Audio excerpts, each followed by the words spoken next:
Welcome back, everyone, to Hearthstone Grandmasters. Apologies for that blip in the internet radar, as I basically struggle with some internet issues every now and then, but hopefully everything's good now. In the meantime, we are in the middle of our playoff bracket for Group B, as Just Sane and Blayface just went at it, and after a very grueling series, Blayface was able to take the series 3-2. Now we head over to Gallon versus Zalae, and this is the elimination match. So now, at this point, there's no more second chances. Everyone that loses is out, and every person that wins moves on. Yep, and so we get to see Gallon getting another chance to move on in the lower bracket this time, but he has a fearsome opponent in front of him in Zalae. He'll have access to Demon Hunter, Highlander Hunter, and Stealth Rogue today. So this is a little bit of a different take on Rogue, and we talked about this a little bit earlier, but running cards like the Greyheart Sage, what are your thoughts on this versus the secret package? I think that the stealth package is just a little bit more focused on punishing decks that are a little bit slow on the come up, or rather the startup. So sure, I like it against things like Warlock a little bit more, just because I feel like I have better options to pressure them in the early game. I think that also it helps stay on pace theoretically with Demon Hunter. However, I think if you look at how the data is, it does seem to make it look like the Stealth Rogue for a lot of these lists perform just a little bit worse than Secret Rogue across the board. Yeah. So I'm not sure what to think, because obviously Zalae has thought about it enough to bring this over the Secret variant. But another thing to consider is how it does in the mirror if you end up finding other Secret Rogues, in which case it also seems kind of 50-50. Overall, I think that it really just is the way you want to choose their early game, right? Calling a Stealth Rogue is not really super genuine. It's really still a Galakron Rogue that plays a bunch of combo and tempo tools. It just has a different early game package, similar to how Demon Hunters have been outfitted. Yeah, it's more a stealth package than a stealth deck, really. Because you see that where like you can have a similar deck in different sort of like groups of cards that do different things, but still fit in the overall, direction of the deck. But not going to worry about Rogue for our first game. It's going to be Hunter versus Warlock. Zalae with the Hunter, and Gallon with the Quest Warlock. Gallon has had plenty of time now to kind of like cool down after that last match, which was of course frustrating. It was so close. And now come in and try to stay alive. That's right. So we're going to start things off with the Warlock versus the Hunter. Gallon taking a deep breath, and I guess he is pretty happy to see that. Another breath to start things off, just to answer it. Oh, yeah, absolutely. Zalae with a fresh cut. Looking ready to go. Mr. Clean plays Hearthstone. Today I learned. Well, you know, it's been hard to find cleaning supplies lately. You know, it's a little bit of a lower stock than normal, so he's got some free time. You know, free time to dedicate towards Hearthstone.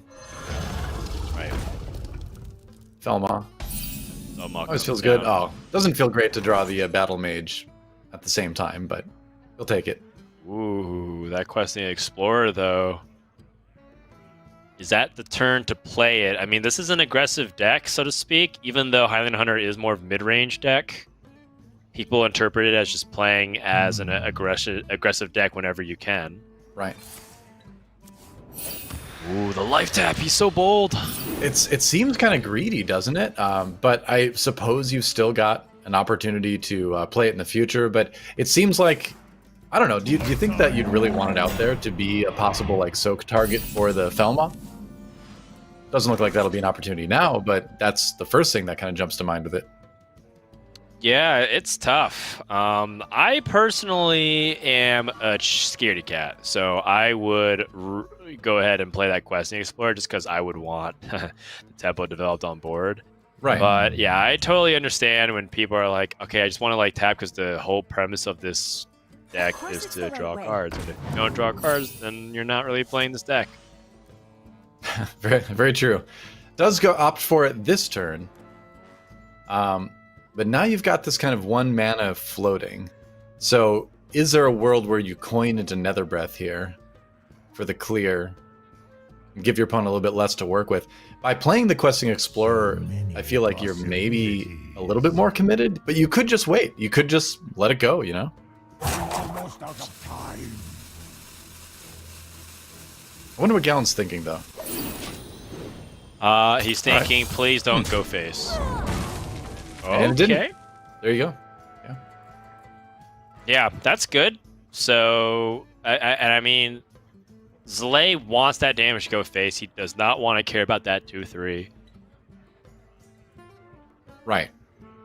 Because that 2-3, obviously, is going to die one way or another. But that 5 damage, you can only really have a chance to get through once. He does have more damage, at least, loaded up in terms of Misha. So is it just Battle Mage hero power here? Diving Griffin, I guess, could get you another rush minion, which feels good. Maybe bring the Zixor into hand, but... Let me see. It depends if Zalae has the Faceless Corruptor version of the Highlander Hunter, and he does not. So it does make it so that his Diving Griffin will get that Zixor guaranteed, it looks like. Yeah. Hero power, and is he just going to leave it? Wow, he is. Okay, so anticipating some sort of clear coming in from Gallon. Right. If he plays the Blazing Battle Mage, it all dies to Dark Skies the same. So I think he says that instead of just throwing away another minion to get eaten up by AoE, I'm going to make it uncomfortable for my opponent here. Right. And uncomfortable Gallon is, although he does have the clear, he does have the ability to play Morag Artificer, Nether Breath, and then coin into a Mortal Coil. That's the first play that looks good to me. Also because he gains 8 life, which is exactly what he's missing. Yeah, clears brings you to full and draws a card, so you're still, you know, making progress towards your quest during all of that as well. Yep. So that's one thing I'm thinking about. The other is this, which is Crazed Netherwing. Wow. Be and it bold. doesn't. It doesn't clear the 4/4 though. But I guess he's just okay with that. Yeah, if a Rottnest Drake came out, I think Gallon's okay with that though, because Rottnest Drake means that he Morag Artificer, Nether Breath, and then Mortal Coil. Yeah. And I think that means that for Gallon, he'd rather do that, because if the Rottnest Drake came out after he had played Morag Artificer, he actually can't deal with that that Rottnest Drake, because the Nether Breath and Mortal Coil are gone. He would just I have suppose that's a really good point, actually, is that sometimes these minions from Animal Companion can cause you to use some crucial stuff that you know, are normally saving for other cards, you know, are likely to hit during certain turns. So that is true. Yeah, so Gallon definitely like hedging against what Zalae could do, which ends up being not exactly the call that like, obviously knowing Zalae's hand, we were saying this would be the better play, but Zalae obviously there's no information for Gallon to be able to draw from, other than the fact that Zalae's holding a lot of cards. Right. This board is so vulnerable to things like Rain of Fire, but hey, at least you're getting damage done. Right. Abyssal Summoner, but no coin to get it out turn early. Mortal Quest looks really good here, so we can start off with that from Gallon. He's at 6 Certainly out of does. 20. Yep. And you've got a couple other options after that. Let's see what he draws first. There's a Rain of Fire. Order. Right. I guess, how much do you care about this 2/2 being on the board? I don't care too much about it. I mean, it challenges your 5/1. I think I like the Morag Artificer just because I want to start getting some semblance of board control before I play the Abyssal Summoner. Sure. You know, I guess, like, you think about what could possibly take this dragon out later. Corrosive Breath, this minion from the Spear, maybe, from Hunter. If that hits the board on turn 6, that doesn't feel quite as good, I suppose. So I think you actually, maybe you kind of do want to try to preserve this 5/1 and make them spend another card on it. Yeah, and I think he's really prioritizing that, saying, all right, I'm not going to let you get the trade into the 5/1. You have to spend a card. I like that. I like that he's gotten so much out of this Nether Drake, actually. Yes, this Netherwing has been really powerful getting that damage in. You can kind of see how much Warlock really relies upon having sturdy minions. They can't just place pure removal and combo damage. Yeah, and you usually don't see the Netherwing able to stick this much damage in a game. It's working out. Because now you've got... I guess you could run Zixor into it. 3 mana after that, which is a little bit awkward.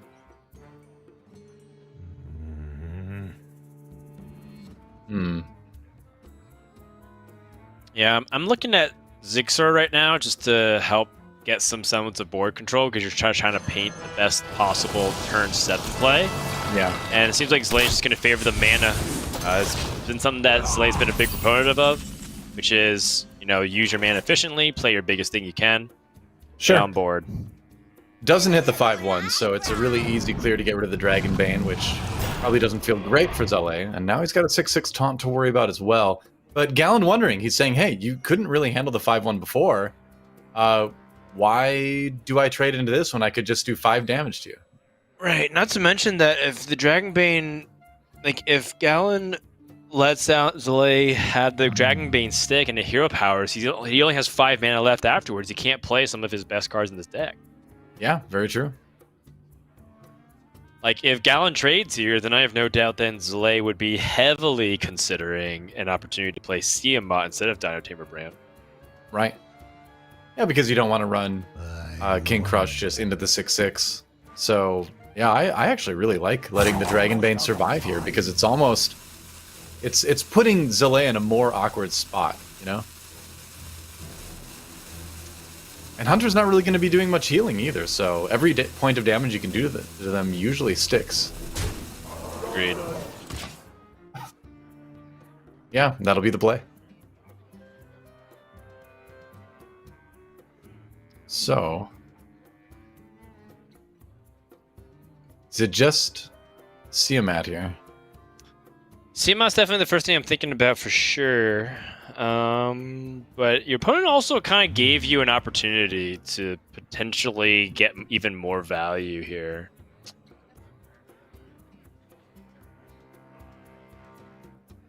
I mean, it's just such a rough situation because sure, if you hero power and it hits the Netherwing, great. If it hits the taunt, not so great. If it's a 2/2, definitely not great. You're spending all of your mana though if you bring out Tiamat, and then you just have essentially a 6/6 sitting there, right? Which is pretty vulnerable to, you know, 5/1 into Mortal Coil or Rain of Fire that we know Gallon has. Yeah, I think it's got to be Tiamat here, and I think based off the way I've interpreted Gallon's hand, I'd be tempted to actually trade to this 2/2 because I think Gallon pushing damage aggressively has kind of spooked me a little bit, thinking like, oh, is his hand actually kind of aggressive?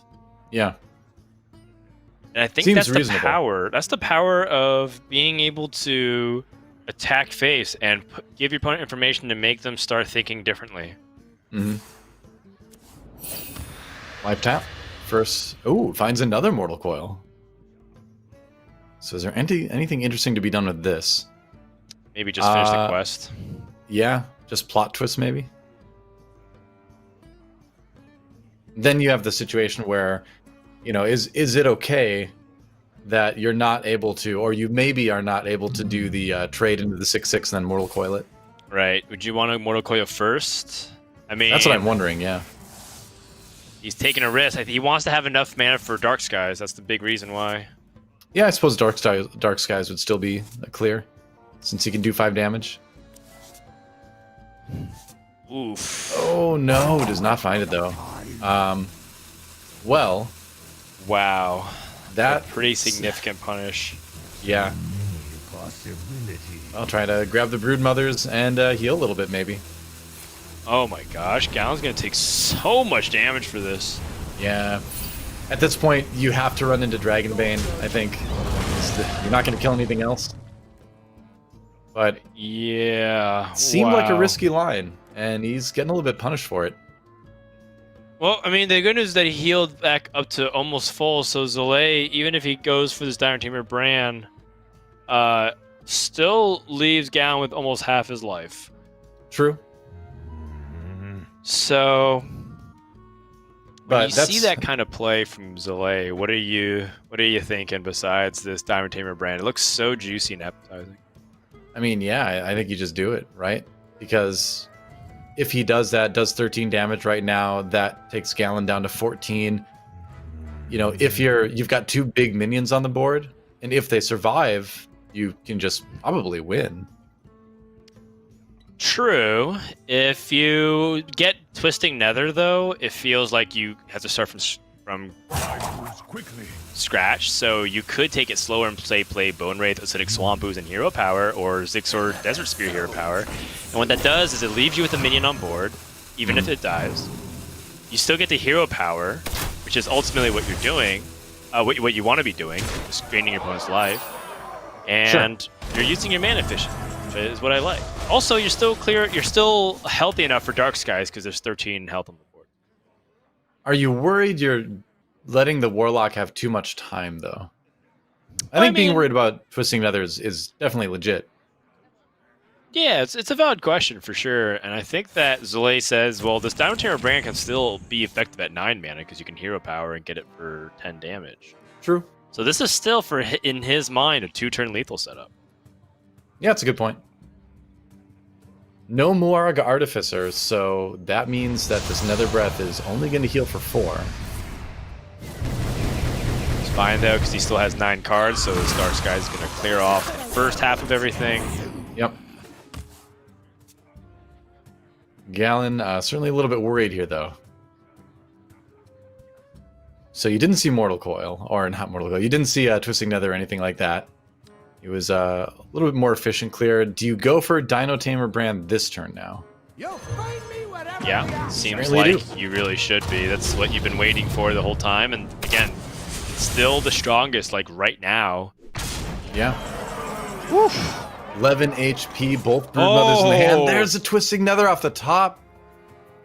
Is there any other way to clear this that might be more appealing? I'm not really seeing it. Everything else is synergy or combo pieces. Like 2 of your Highlander cards are inactive. Malagos can't be played this turn. Your RNC Broodmother doesn't do anything. It looks purely like a Twisting Nether turn to me. Yep. Don't see a different way to clear this in a way that keeps you safe, or really at all. But you know, as a player, you've got a whole turn worth of time to think about it, so might as well go through all the possibilities, go through you know, maybe your next turn or 2 as well. Always good to use the time that you have. Yeah, the first thing that you should be doing is inventory checking, which is what is left in your deck. Like, what are you trying to Hero Power for? Right. And he's gonna Hero Power, and he finds Plot Twist. If he finds Keladon, I mean, he has to find Keladon now, right? All right. Gotta go quicker. He's gotta go quicker. He's gotta go quicker. Yeah. This Plot Twist is taking a lot of time. Aussie Broodmother, he just throws out a taunt. Oh boy. Can the taunt be cleared in a way where the 8/8 can get through? And the answer is so maybe 3+. Yeah, he can clear the taunt and still have the 8/8 go through if he wants. I think in his mind, if Galen played the Twisting Nether and Zalae just followed up with any kind of board building like the Dragon Queen Alexstrasza, he would also be in a similar position but worse. So he's like playing with the foresight of like, I don't think I die next turn. But this is still going to hurt a lot. Brandis and Desert Spear hurts here. I wonder. The most. You're playing from behind, but you know, I think maybe he was hoping too that he could possibly set up a play with Mal'Ganis and Rain of Fire, Soulfire lethal. Yeah. That Zalae is at 17. Watch this pan out. Makes it look like Galen definitely got punished really hard for not killing this King Crush, and he certainly did. I'm not going to deny that. How does he I would say so. Respond to this? Okay. One thing worth noting is that he also now has Dragon Queen Alexstrasza. Oh, you know, was he actually looking for a lethal opportunity? Now that I'm looking at how much health is also there, because that's what I was saying. Yeah, if there was maybe a chance that he could plot twist and then get something free and then set up a Mal'Ganis lethal. But that opportunity may have passed since all of his Mal'Ganis lethal stuff in terms of the Soulfire, the not Mal'Ganis, the Malagos and the Rain of Fire are already in the hand. So he's holding 8 cards. Morag would be 7, so he only goes 14 damage. That's not enough. I think he has to hero power here. That's reasonable. Almost out of time. It's looking pretty bad though. Yep. Arc Artificer Soulfire ends up killing the Abyssal. Ends up killing the King Crush as well. Oh Gonna no! do a lot of damage. Wait, too, but yeah, a lot of things taking a long time in these turns. Yeah, he's taking a long time to play a lot of these turns. Did he get the Acidic Swamp Boss? He did. Okay. All right, so the weapon was eliminated. There's still a 7-2 on the board, though. Oh, he's dead. Oh, wow. Yep. That'll do it. Corrosive Breath, Hero Power is enough by itself right there. Yeah, I mean, he had the lethal anyways. He just had to play Unleash the Hounds and trade in, but yeah, that is a game victory for Zalae's Hunter. And now Galen, now it's looking like some of the lines that he's trying to take aren't panning out, and it seemed like there was opportunities to also evaluate some of the plays because he was taking a really long time to think of stuff. And to me, on the surface, it looked like Galen ran out of time and he wasn't able to think of something better, so he ended up having to commit to one thing, and then he got punished immediately afterwards. So sometimes that happens, and I do think Galen's one of the more creative thinkers when it comes to lines of play in the Americas. He tends to not just go with what looks obvious at first glance. Sure. In hindsight, though, had he known the way that things would have panned out, I wonder if he probably would have changed his mind about that Twisting Nether. Yeah, I mean, there's merit to kind of both lines, right? Where one is a way where it's like, I'm not just looking to survive, I'm looking to win, which is an explanation for the Twisting Nether turn, trying to set up a lethal with Melganis. But at the same time, you can't win if you're dead. So you have to kind of, there's always that balance, right? Balancing between the greedy plays to try to go for a win where you might struggle to find it otherwise, and just kind of like playing a safe game and counting on drawing into something that's going to eventually lead to a winning line of play. Yeah, and I think that's going to be just the beginning of the struggles, but at the same time, we'll see how things end up shaking out here, because I'm looking at the rest of the classes, and once more, I do have a question mark over the Rogue, which has proven that it can still get over the hump, but we'll see for now. Warlock has also still been losing to Hunter a lot, so I wouldn't really be upset. I wouldn't be too upset if I'm Galen, because that is a harder matchup for Warlock to win. We've got Demon Hunter versus Warlock this time. And see what Zalae has. He's running a single Bone Chewer Brawler, and things like 2 Volpera Scoundrels, 2 I-Beams. So just a very consistent looking list. Not a lot of one-ofs. Yeah. There's power in consistency. For sure. And pretty decent looking draw for Zalae as well. When you're playing against a Warlock where, you are going to be looking more to the mid game again to try to find the win rather than just sort of like trying to overrun them earlier, which doesn't seem to work very well for the Demon Hunter. You keep the skull. And it looks like, I believe he is chosen to, yeah. All right. Let's see, already mulligan and I missed it, but either way, you probably do. What do you think? Do you want the skull in your hand in this matchup? I don't mind it. Yes, I actually would strongly prefer it. On the end like that too? Yeah. Yes. Specifically because, as I play this matchup more, as we were talking about yesterday, and even a little bit last week when we saw Warlock, that the mid game seems to be as important, if not more, than the beginning of the game. Sure, yeah. And so what the skull allows you to do is create unpredictable hands. In that Galen has a harder time understanding what Zalae can and can't do, and then also just gives him a lot of explosive burst as an option. Plot twist into plot twist are the 2 draws for Galen. Looked a little bit frustrated, but that might be useful later on. But he doesn't really have any of the early game clear that you want to find. Yeah. Yeah. Well, Buncher he or does Brawler. have the Sense Demons. Sense Demons can pull more Artificers, and he can still use Rain of Fire pretty effectively if he needs to. Otherwise, he can just go ahead and plot twist early if Demon Hunter's slow to develop, and he can get his quest in a pretty good position. Sure. Time grows short. So, in the past, Zalae has been pretty reserved about the commitment that he wants to make to the board when he's worried about AoE against this Warlock. We saw it last game, and this seems reasonable. Get the 2/2 out, buff up your Battle Fiend as well.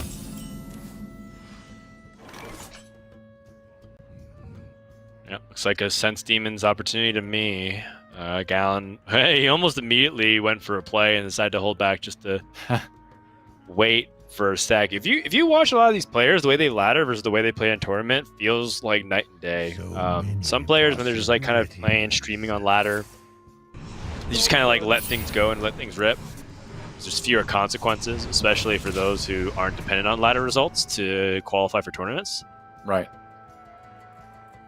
I just think it's a good habit to get into in general when you're playing Hearthstone, to just take your hand off the mouse until you decide what you're going to do.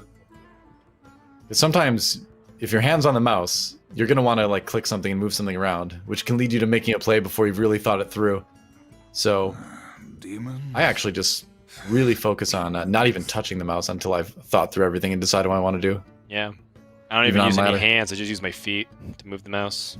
I just like grip it with my teeth and like click it with my tongue. Yep. You know, though, I don't kink shame, so... That's wow. That escalated you quickly. Do you. A very clean mouse. I hope so. So, Zalae again in that position that you always run into, where it's like, I want to get more on the board, I want to pressure more, but it's scary. And he's going to say, all right, well, I'm just going to put as much health on the board as possible to just maybe make it tough for something like a, Dark Skies to work. Yeah, the Bone Churrer Brawler is, if it can survive Dark Skies, it's actually such a problematic card for Warlock to deal with. They would have to use multiple cards to deal with it. Because, now the Moarg Rain of Fire play doesn't look that great, because you're leaving a pretty strong minion on the board if you do that. Yeah, it would be better if it didn't have the buff, because then you can Mortal Coil it afterwards. Right. At the same time, though, he is removing 6 power on the board by going for this Moarg Rain of Fire. It's a net damage reduction, that is true. Right. So, it's mana inefficient, though. You only get to play 3 mana. Ooh. Yeah. But then you've got the other opposite of the spectrum where, we've seen Gallon and some other Warlock players like ETC make these like really greedy plays on turns like this. But I feel like you have to do something. This has to be Moarg Rain of Fire, right? Ooh, maybe just Mortal Coil. So, by right. using Rain of Fire, he reduced 6 power on the board while giving his opponent 2 power, so it reduces 4. This reduces 3, so it's fairly comparable, but this way he gets to keep Rain of Fire, he has to look for an extra card, and, in his mind, he's probably trying to find Nether Breath. Demons? Or Dark Skies. Both are really viable. Zalae now wondering what, if anything, he should commit to killing off this Moarg Artificer. There's a couple different ways you can do it. I grow impatient. You kind of do want to get it off the board, because it always presents that threat of suddenly making your opponent's area of effect removal, twice as effective. Yeah, that's a good point. Otherwise, if it was anything else, you might be like, all right, well, it's just a 2/4 I'm going to face, but if your opponent hasn't been playing like a Dark Skies or anything like that yet, maybe you can just keep it going. Wow, he's actually just going to freeze it. Yeah, he doesn't want to see the bump and the Netherwing play, so that's the number one thing you're thinking about on 5 mana. So that makes sense to me. Nether Breath. That's huge. But no dragons in hand, though. Yeah. You could Questing Adventure or Questing Explorer for it. Yeah, you could definitely still find one.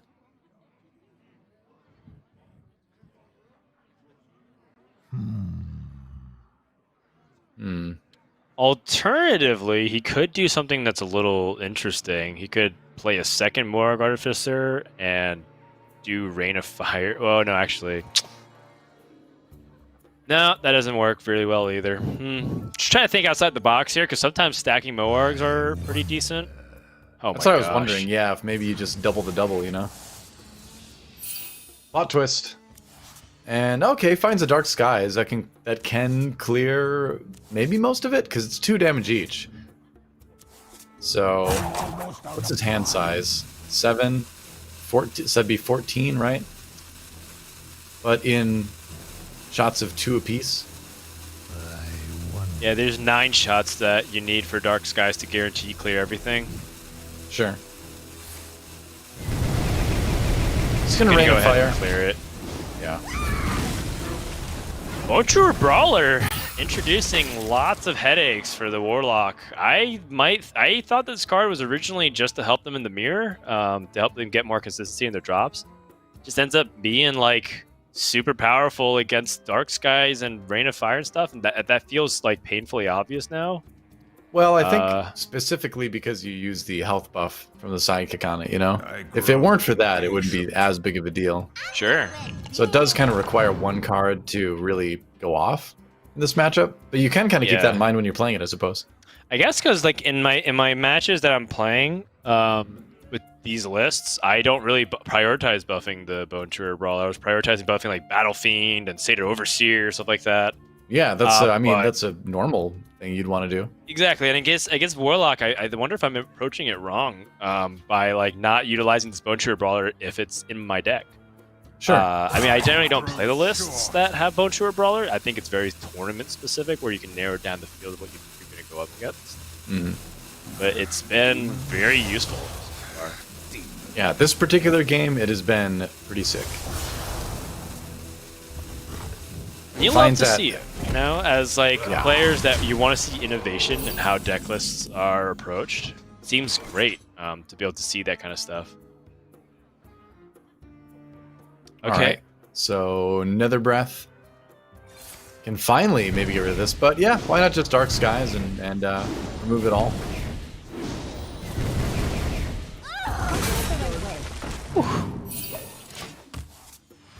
Oh, Solid. that Swampoos feels good for Gal to have, so that he can answer the Warglade's Vaznoth later. Yeah, hasn't seen any yet, and you know that they're probably going to come out soon if your opponent has them in the hand. Is this maybe just a Skull of Gul'dan turn? Because you've got... okay, so it's going to go with Valpera Scoundrel first. I mean, it's like a question that I think has gotten a lot of card game players interested, which is like, do you develop first and then use cards like Skull of Gul'dan to reload, or do you load up the Skull of Gul'dan first? That way you can overwhelm your opponent in the next couple turns. Right. Maybe if you had like Altruist in the hand, you would Skull there. But the other stuff doesn't necessarily benefit from having a big fat hand as much. Does get the extra 2/2 from this. Yeah, he wants to push for an opportunity to end the game. Right. Gonna 8 damage on board right now. Before any clearing that might come in. Right. His Questing Explorer is pretty significant as well, but he could also end up going for Abyssal Summoner and Soulfire. That's also very reasonable. 6/6 does get in the way of these two attack minions. Does also like force your opponent to, if they have Warglaives, to give up 12 of their life. It's the right way. You can Questing Nether Breath and then maybe Soulfire if you need to. Oh, actually. So he completes the quest, but how many cards does he have in his hand? 7? So this would, well, I guess not with his 2/3 out. Never mind. Doesn't clear. I believe... Yeah, I believe he can clear if he Dark Skies. 1 damage to everything. So that would leave it with, yeah, 6 left, I believe. Yep. That'll clear it. Rain of Fire was the key, but empty board, 11 HP. Zalae finds another twin slice. Now you skull, right? Yes. Alas, poor Yeah. Warlock. Theater Overseer, there's an I-beam. All right, Kane. So next turn from hand, you have 2 Chaos Strikes, Twin Slice, and a Hero Power. That's 5 damage. And then you have 3 this turn through the Cane. The thing is, you probably want to play Seder Overseer this turn, so you're probably just going to go ahead and use the Twin Slice guaranteed Demons. if you end up playing Cane. Demons. So you're saying like Kane, Seder Overseer, twin slice, and then attack for the extra guy? Yeah, the only thing is you still don't have lethal, so I wonder if in Zalae's mind it's best if he actually Hero Power, so he gets 1 extra damage this turn. Seems like that's the plan. Right, and then next turn, Kane will just help him get through instead, whatever survives. Because now he's got 8 from the hand. He's got 3 from Kane. He's got 2 each from Chaos Drake and Twin Slice and a Hero Power. Right. Wow. Ooh. Wow, Okay. that's big. Yeah. And that's probably what you want. If you know, maybe you do this and then Abyssal Summoner. Come close. Yeah, I mean, that's pretty close to ideal. Right. And in So- Gallon's mind, he's alive. There's still a draw that could potentially end this. And ooh, Warglaves. Does that do I it? think so. He ignores 5. a taunt. Yeah, he can play his entire hand for 8 mana. And he does ignore taunt, like you said. Kane's Sun Fury does enable that. Oh, So- boy. I think that is it.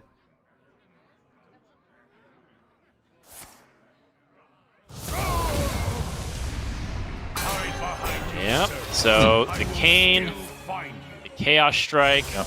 Twin 6, Slice. 8, 10. 10 exactly with the Twin Slice. Yeah. So that should do it. And Zalae will jump out to a 2-0 lead. And you can't really blame Gallon. I mean, that's you always know Kane is a risk, but getting the Abyssal Summoner out, it always feels nice. But Gallon just looks crushed after that loss.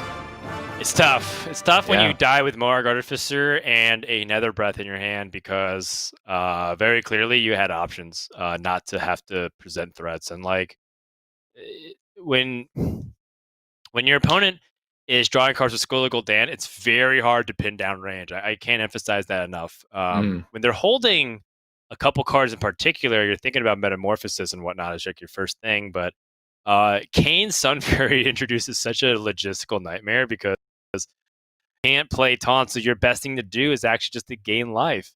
And so Gallon chose the wrong defensive play. Had he known guaranteed what was in the hand, he could have easily just played Moarg Artificer and Nether Breath the opponent's minions. Sure. And he would have also totally been fine. And that means that Zalae needs to find a win with this Galakron Rogue with the stealth package, which is a little bit less common. So this is where things might get a little bit tricky, and we just saw a reverse sweep, so it's going around today. It's tough to get a reverse sweep onto Zalae's last deck here, because if you just like look at matchup percentages, it's very unlikely. But like you said, we just saw it, and it's Hey. not impossible. Would have said that about Just Saying's Hunter too, right? Hunter feels a lot more reasonable as a last deck. I'm unsure about what Rogue's matchup percentages truly are, but let's assume a very generous interpretation that they're 50-50. Sure. That just means that Rogue is very likely still to get through the next few games here. That being said, will we've been see. seeing some players, talk about how they're not playing their best. I saw Bloodyface was tweeting that, during the break, he was tweeting that he doesn't feel like he played particularly well today, even if he did go for a reverse sweep. Hmm. Well, you still kind of ended up in the situation where you needed to reverse sweep, and yeah, that can feel not the greatest sometimes. That was just a well-played series in general, though. I think that was probably my favorite series since getting to come back and do a little bit of Hearthstone again. Well, I mean, you look at some of the quality of play here in Americas, and we've had some high highs and low lows, that's for sure. But I think Gallon's probably just thinking about the lows right now. He's Probably. It's kinda looking sitting rough. back.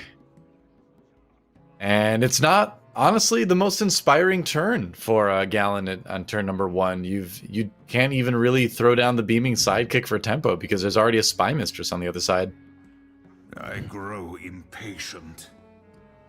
This is a pretty weak opening hand here Yeah. Sure. for Galen in terms of just having his 1-drop, but things could get better if he chooses to hero power. I think playing beaming sidekick on 1 sometimes has merit.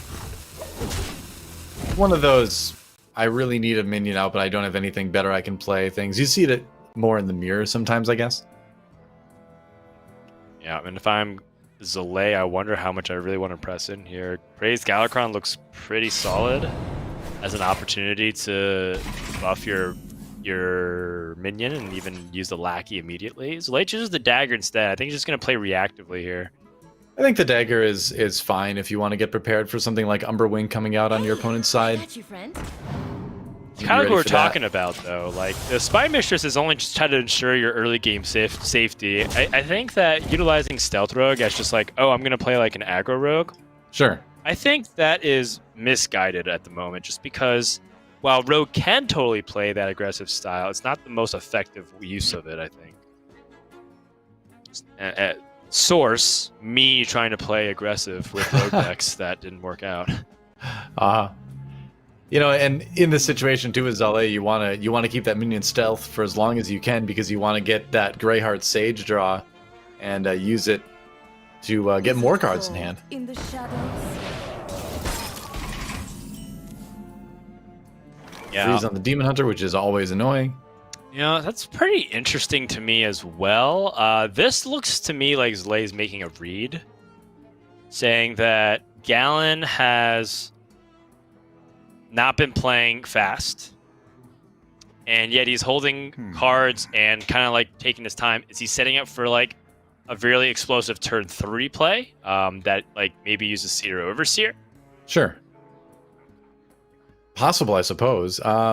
You could I-beam here, but then you can't really play any of your minions, so Frozen Shadow Weaver is the key. Maybe you coin into I-beam, but you could also coin to a lot of really good 5-drops too, depending on what you draw. Yeah, Galen was really hoping for some, like, basically Umberwing in this position, so that way he can guarantee the Gladebound Adept and coin into it. Right. Zalae, of course, Oh, finds the Greyheart Sage. It's so good. yeah. Get to draw a couple cards. I wonder. And that's really what you've been waiting for. You know, that 3-1 is still going to be good at trading later on. Yeah, against Demon Hunter in particular, yeah. Yep. It does feel like Stealth Rogue does do better against Demon Hunter than the Secret does, just because you have more early game minions. Yeah, there is that. That's kind of the thing that I like about this package is that it does feel like you've got more to do in the early game. It feels like you can put sort of more significant board pressure on. You know, that's of course assuming that you don't have a chance to put out a massive Van Cleave or something. Right, exactly. Right, there's always that. But in general, this version of the deck provides a little bit more early game pressure. So, looking for a dragon. Interesting choices. They're all pretty good. Yeah, I actually like the Draconid there because it's just a really annoying minion for Demon Hunter to deal with. They basically just have to attack it. Yeah, Draken is just a problematic card for most classes to deal with. The only way that you can really reliably deal with it is Battle Cries or AoE, and both don't feel like particularly very good right now as a Demon Hunter play a lot of those things. Okay, so Twin Slice, Beaming Sidekick, Umberwing. The Twin Slice can give you some interesting Glavebound Adept openings in the future. Otherwise, Umberwing as well is just nice to play here, I suppose, just to have the weapon out. Yeah, I like the Twin Slice personally, so that way I guess you can just go ahead and save your coin, and then you don't have to be limited to that. Twin Slice also just happens to be like one of Demon Hunter's best cards. So Yeah, isn't it like statistically like one of the highest win rate card to be included or something like that in the deck? I saw some stat that basically said Twin Slice was the strongest Demon Hunter card. I mean, I believe it. If you told me that, I'd be like, okay, that sounds right. I mean, obviously, there's other cards you could probably point at right now as like potentially being higher like win rate, like Gladebound Adept being super nutty. Yeah, I Quite think it was a possibly stat. Awaits Oh, go in ahead. the ashes. I don't know. I was just gonna say it quite possibly could be Skull Gul'dan as well, but I think it was a stat where it was like looking at if a card was played in a game, what percentage did the Demon Hunter have to win that game? And I think Twin Slice was like the highest percentage that if you played that card in the game, you had the best chance of winning. interesting. Play win rates are always like a very weird statistic because a lot of times those kinds of data points are like completely messed up by the fact that some people are playing it as they lose. For example, I remember like people saying Primordial Glyph was one of the worst win rate cards playing in Mage back in the day, when very clearly that card was like super broken and like very powerful. But the reason why is because people usually played it right before they died. They would concede right afterwards. So that kind of stuff, data stuff, is always really interesting food for thought because the idea is it's supposed to just generate discussion. I don't think you can always meaningfully draw conclusions every single time from data points. Yeah, I mean that's kind of stats in esports in general, because you're dealing with sports that aren't the same every game. You have patches, you have changes, you have things added, things taken away. So stats just in general across games get invalidated pretty quick. But like you said, they are interesting points at least. Totally. All right, got the Glade one down about. Yeah, and we'll see. Gallon totally played Twin Slice. Let's see if he wins. Yeah, sure. There you go. Our huge sample size of 1 now that we're tracking this.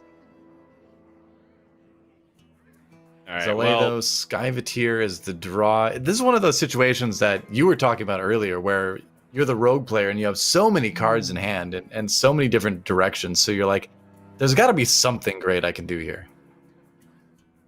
Yeah, unfortunately, it seems like a lot of it are combo-centric. Kronks doesn't have Galakrond played, so that feels like it's sort of empty this turn.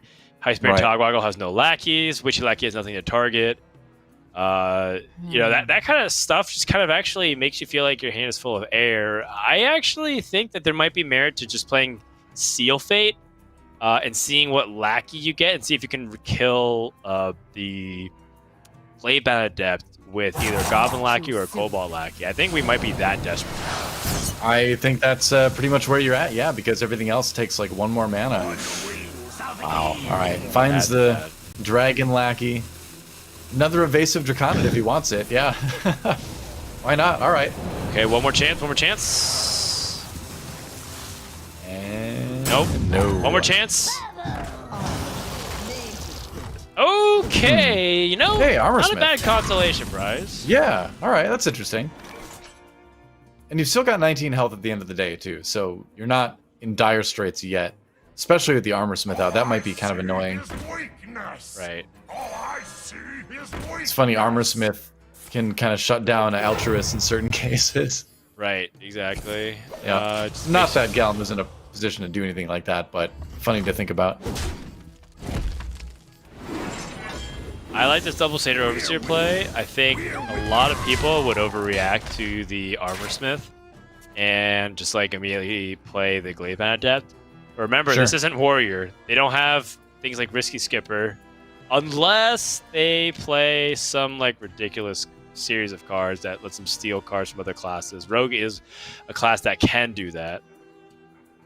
But generally speaking, they can't. So instead of just like saying like, oh my gosh, Armor Smith, kill the Armor Smith, kill the Armor Smith, just go ahead and let your opponent show that they can actually capitalize off. Do you think there's a possibility where you, you know, attack in and then you actually Witchy Lackey your Armor Smith so that you can go for a Togwaggle turn? Looks like it's going to be Kronks instead, so. Oh, he's Forget all that. desperate. Wow, no kidding, yeah. That's so interesting to me because if he really wanted to guarantee a taunt, he totally could have with the Evasive Draconid, but he says that he really wants to get Galakrog because he doesn't think he's in a good enough position. And he's going to try to go for it again. Wow. Witchy Lackey number 2 gets a Natalie Celine. No, Oh, not so Natalie bad. Celine. She needs her battle boy. cry. Oh. That for 8, 10, 11, 12, 16 damage on the board, I see. That is something Gallon should certainly be able to find a way to punish. Sitting forward now is, yeah, he's thinking about it too. 11 in minions. Another one from the hero power, so that's 12. Wavebound Adept adds 4. So that would be 16, but he needs 18 to win this turn. So he doesn't quite have it. But he does have a good clear, and he's still going to be able to get a good amount of damage done.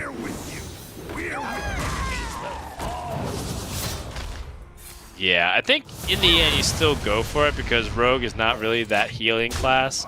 Yeah. And you did deal with the Armor Smith, so chances of your opponent kind of finding some miracle outer is definitely less now. And even the armor from the Galakron doesn't save him. Let's see what he draws, though.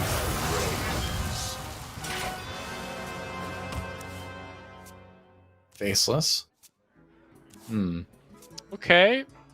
Oh, and a taunt at the end. Yeah, there might be Yes. something you can put together with this. So with this, he can actually face his Corruptor, take down 2 things. If he finds with the backstab, he goes to take down another thing. This is looking like he's alive at the very least. How much else can he pick apart here?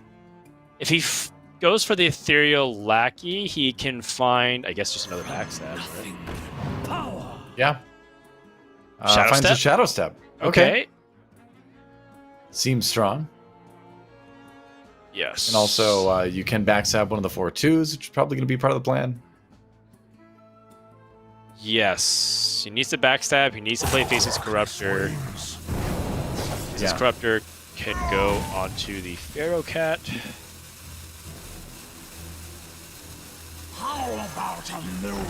Oh, reasonable. I was with you. I thought he was going to try to preserve one of the lackeys. Right. For his Heist Baron. Right.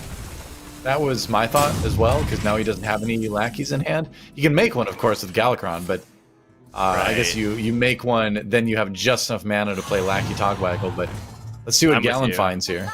I think that if that ends up being really significant, that'll haunt Zalae, but I think that's definitely like not a minor thing, actually. I think it's not a huge game-defining choice, but it could end up coming to haunt him if he does end up needing to say like play Heist Baron here. That being said, Right. he's got a lot of other good plays, right? Like I think the Draconid might even just be better because it's just like harder for your opponent to interact with. And if Just I'm, go to face here. yeah, I think you do. if I'm Galen, I'm thinking about what are some ways I can just win off the top of my deck. Kane is one of them. Metamorphosis is another. Yep. You can also just totally play the Warglaives and just go through the hard way and just get 4 damage that way. He's got a lot of draws, though, that win him the game. Barring any sort of health gain or healing or something. Health gain or armor gain. So the Evasive Draconic does put up a big taunt that is kind of annoying to get to. It's kind of mana inefficient, though, so I'm looking at Shadow Step with his Faceless Corruptor and playing Bone Wraith as another option. Oh, yeah. Yeah, that gives you 2 more mana, but you set up like a taunt that's hard to get through, and you're clearing off even more of the board and lets you push aggressively, which I like. That's going to be the play. Shadow stepping. And I look, suppose- if Zalae wins this game, it's exactly what I was describing, where it's just like, it feels like you're really just duct taping things together, Joe. What is it? I think that fits. That fits the whole sort of like rogue mindset of being scrappy and Right. using whatever you can find to get a win Resourceful. with. Yep, I like it. So, what's the draw going to be? Volpera Scoundrel. We've seen this happen before. Yep. All right, where's the Metamorphosis? Skull of Gul'dan. That's also big. It is. He could. I guess you can't Chaos Strike into it. No, because of that taunt. He could Chaos Strike and draw into lethal potentially as well, but Skull of Gul'dan feels like it gives you that range for the following turn. I guess a lot depends if he feels like he can survive or he's going to die. Too expensive. Does not help too much. Now the question, because if he holds it, he can just deal 3 damage from Altruist plus a card. Oh wow, this is starting to get really tense. Getting through that Bone Wraith is going to be tough either way, but let's count damage for Zalae right now. He's got 11 on the board in terms of just minions. Wow. Not Right. having that treasure is kind of a big deal. Yeah, I think he could really use that lackey right now. Yeah, because Zalae's playing Eviscerates, and so if he was able to get cheap Eviscerates from his deck through the treasure, or rather free, cheap. Well, free is technically cheap, so not wrong.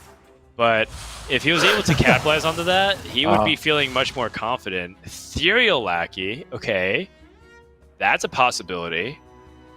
Yeah, What can you get off Ethereal Lackey? a lot of different things. It's gonna Nice be ordering.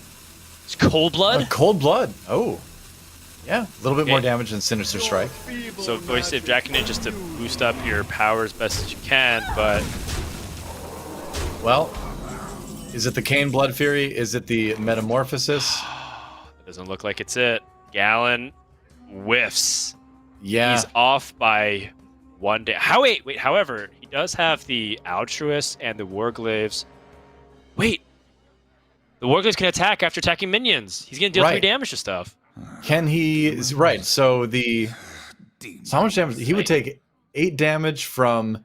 I think he's got it because he would take 8 damage from Do you see what from attacking the Draconid once, and then the second sort of the second phase of the Reborn Yeah. Bone Takes Wraith, right? 9, actually, because he has to go through it. I Oh, think right, he, it is 9. Yeah, I yeah. think he has it. Yeah, he does. He'll have 2 health left with that. He's just got to play the weapons in the right order, which he did. Did he? Does he? You got to play the Warglaves last. Hey, Oh, man. Actually, it's 1 damage off. For some reason, I thought that he would actually be able to hero power and get through stuff. Yeah, for some reason I thought he had enough to kill the Draconid. yeah, He yeah, thought yeah, apparently yeah. the same thing, but yeah. Oh, brutal. Oh, that's rough. It looked like it. Why was that so deceptive? Man. Because of the Grand Mummy. The Grand Mummy buffed the Draconid. Yes, that's right. I was like, I'm pretty sure Wow. I did the math right. The Zalae gets a 3-0. The cat there to celebrate with him. But that was a wild end of that last game. Wow, even Well, Zalae Zalae, seems it's a little never bit fair to fight stunned. 2 versus 1, man. That's the key. No kidding. That the cat was helping out. Yep. Wow. That is a crushing loss for Gallon, and we'll see him next season in Grandmasters, I suppose. But man, you don't want to go out like that. Yeah. I really thought he had it, and I Yeah. totally forgot about the Grand Mummy Death Rattle. All he needed to do was buff one of the Faceless Corruptors, and he would have been able to do it. And Right. what a difficult loss that would be. But Seriously. Gallon's got the fire. He's a competitor. He told me that he also has other ambitions in life, but one thing that he's always wanted to do is go to the World Championship. You can see how much it means to him to have that crushing defeat. Yeah. So we wish Gallon the best of luck. And I mean, he had a great season. He did well in the Swiss. He did well in the round robin stages. And you can't always win brackets against Zalae, Just Saying, and Bloody Face. But Yeah. hell of a season for Gallon. Yep. Some of the toughest players to play against, and I think Gallon played well today. It just was not his day, unfortunately. But he'll be back. And that means we have Just Saying versus Zalae coming up next. And that'll be pretty good too, because Zalae, we'll get to see him for 2 matches in a row. And Just Saying, it's been a talk about like mental testing days for Hearthstone players. I think Just Saying has had a pretty rough one as well. So hopefully he can get it together, stay focused, and we'll have another good match.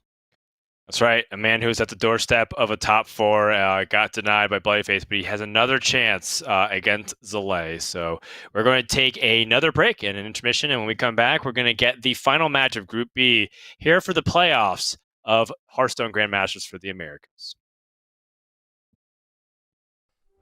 Hearthstone Grandmasters is brought to you by T-Mobile. Switch today and rank up to America's largest 5G network. T-Mobile.